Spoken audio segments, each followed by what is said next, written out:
Social మీడియాలో honey trap ద్వారా అబ్బాయిలను మోసం చేస్తున్న దేవంతకురాలని విశాఖ పోలీసులు పట్టుకున్నారు.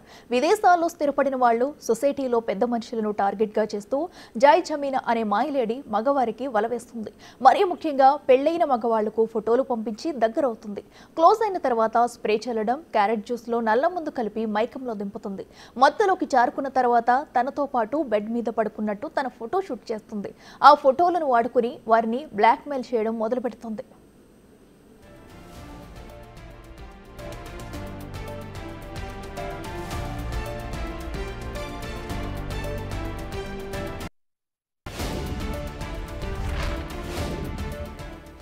అయితే ఓ బాధితుడు పోలీసులను ఆశ్రయించడంతో విషయం వెలుగులోకి వచ్చింది.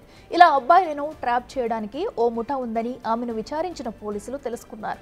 జాయ్ ఖాతాలో మోసపోయిన వారు పదుల సంఖ్యలో ఉన్నారని పోలీసులు అంచనా వేస్తున్నారు. బాధితుల ఖాతాలో నేవీ, పోలీసులు, రాజకీయ నాయకులు, బడా వ్యాపారవేత్తలు కూడా ఉన్నట్టు అనుమానం.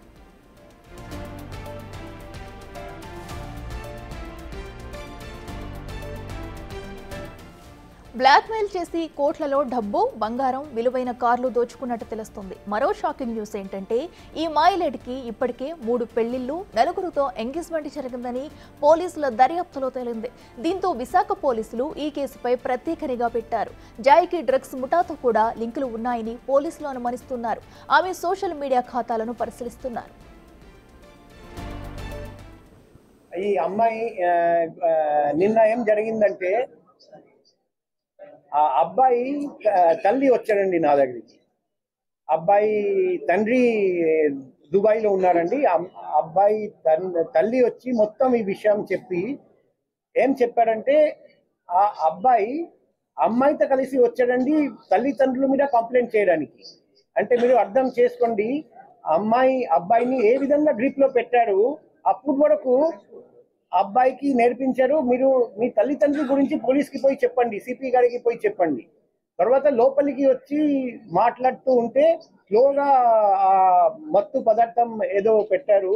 ఆ ఇన్ఫ్లుయెన్స్ పోయిన తర్వాత మొత్తం అతనికి అంత మెమరీ రిటర్న్ వచ్చి స్లోగా మొత్తం చెప్పాడు, ఎలా ఎలా ఎలా ఎలా అంత చేశారు. ఈరోజు మనం పేపర్లో చదివాం కదా. ఈ అంతా చెప్తే మేము వెంటనే కేసు రిజిస్టర్ చేయమని ఆర్డర్ ఇచ్చాము. తర్వాత ఈ విషయం తెలుసుకొని ఇంకొకరు విక్టిమ్ ముందుకు వచ్చాడండి కంచర్పాలెంలో. అతన్ని కూడా అదే మాదిరిగా చాలా రోజులు ఇలాగే మత్తు పదార్థాలు ఇచ్చేసి మొత్తం డబ్బు లాక్కొని ఫ్యామిలీ నుండి దూరం చేసి ఇలాగే చేశారు. ఇప్పుడు మాకు తెలుస్తుంది ఆ గ్యాంగ్ లో చాలా మంది ఉన్నారు. వాళ్ళు ఇలాగే డబ్బు గల వ్యక్తులు ఎవరెవరు మేల్ మెంబర్స్ ని గుర్తిస్తారు, చేసి ఈ అమ్మాయిని వాళ్ళ దగ్గరికి పంపిస్తారు. అమ్మాయి ఫస్ట్ ఏదో ఇన్స్టాగ్రామ్, ఫేస్బుక్ ద్వారా పరిచయం అవుతుంది, లేకపోతే డైరెక్ట్ గా షాప్ దగ్గరికి వచ్చి మేము డిజిటల్ మార్కెటింగ్ చేస్తాం, మీ ప్రొడక్ట్ బాగా మార్కెటింగ్ చేస్తామని ఆ ముసుగులో ముందుకు వస్తారండి. వచ్చి తర్వాత స్లోగా ప్రేమించడం, ఆ నటించడం స్టార్ట్ చేసి తర్వాత ఇంటికి తీసుకెళ్తారు. తర్వాత ఫ్యామిలీ నుండి దూరం చేసి రెగ్యులర్ గా మత్తు పదార్థాలు ఇచ్చేసి ఫిజికల్ రిలేషన్షిప్ పెడతారు. తర్వాత పూర్తిగా అమ్మాయి హోల్డ్ కి వచ్చేస్తారు అబ్బాయి. ఇలా చాలా కేసులు జరిగాయని మాకు తెలిసింది. మేము ఒకటి విక్టిమ్స్ కూడా 1 by 1 బయటికి వస్తారని కొందరు భయపడుతున్నారు, మా మర్యాద పోతుందని, అంత జరిగిందని. కానీ ఇద్దరు నిర్భయంగా ముందుకు వచ్చారని ఈ లేడీని మనం పట్టుకోగలిగాము.